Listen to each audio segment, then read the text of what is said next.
Wadsworth Longfellow. Listen, my children, and you shall hear of the midnight ride of Paul Revere. On the 18th of April in 75, hardly a man is now alive who remembers that famous day and year. He said to his friend, "If the British march by land or sea from the town tonight, hang a lantern aloft in the belfry arch of the North Church Tower as a signal light. One if by land, and two if by sea, and I on the opposite shore will be, ready to ride and spread the alarm through every Middlesex village and farm, for the country folk to be up and to arm." Then he said good night, and with a muffled oar, silently rowed to the Charleston shore, just as the moon rose over the bay, where swinging wide at her moorings lay the Somerset, British man-of-war, a phantom ship with each mast and spar across the moon like a prison bar, and a huge black hulk that was magnified by its own reflection in the tide. Meanwhile, his friend, through alley and street, wanders and watches with eager ears, till in the silence around him he hears the muster of men at the barrack door, the sound of arms and the tramp of feet, and the measured tread of the grenadiers marching down to their boats on the shore. Then he climbed the tower of the Old North Church, by the wooden stairs with stealthy tread, to the belfry chamber overhead, where he paused to listen and look down, a moment on the roofs of the town, and the moonlight flowing over all.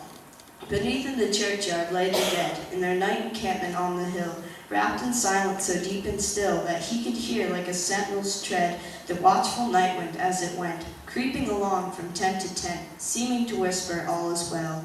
A moment only he feels the spell of the place and the hour, and the secret dread of the lonely belfry and the dead. For suddenly all his thoughts are bent on a shadowy something far away, where the river winds to meet the bay, a line of black that bends and floats on the rising tide like a bridge of boats. Meanwhile, impatient to mount and ride, booted and spurred with a heavy stride, on the opposite shore walked Paul Revere. Now he patted his horse's side, now he gazed at the landscape far and near.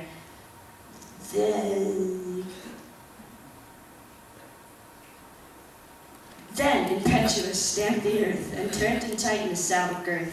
But mostly he watched with eager search the belfry tower of the Old North Church, as it rose above the graves on the hill, lonely and spectral and somber and still. And lo, as he looks on the belfry's height, a glimmer, then a gleam of light, he springs to the saddle, the bridle he turns, but lingers and gazes till full on his sight a second lamp in the belfry burns.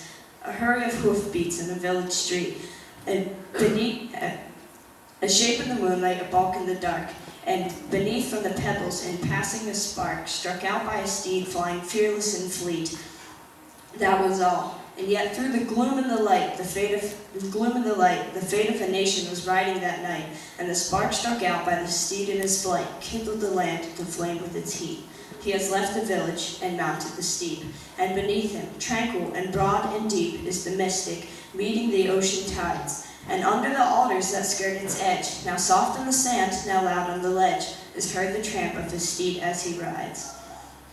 It was 12 by the village clock when he crossed the bridge into Medford town. He heard the crowing of the cock and the barking of the farmer's dog, and felt the damp of the river fog that rises after the sun goes down. It was 1 by the village clock when he galloped into Lexington. He saw the gilded weathercock swim in the moonlight as he passed, and the meeting-house windows, black and bare, gazed at him with a spectral glare, as if they already stood aghast at the bloody work they would look upon. It was 2 by the village clock when he came to the bridge in Concord town. He heard the bleating of the flock and the twitter of birds among the trees, and felt the breath of the morning breeze blowing over the meadow brown. You know the rest in the books you have read, how the British regulars fired and fled, how the farmers gave them ball for ball from behind each fence and farmyard wall, chasing the redcoats down the lane, then crossing the field to emerge again, under the trees at the turn of the road, and only pausing to fire and load. And so through the night rode Paul Revere, and so through the night went his cry of alarm to every Middlesex village and farm, a cry of defiance and not of fear, a voice in the darkness and a knock at the door, and a word that will echo forevermore, for born on the night wind of the past, through all our history to the last. In the hour of darkness and peril and need, people will waken and listen to hear the hurrying hoofbeats of that steed and the midnight message of Paul Revere.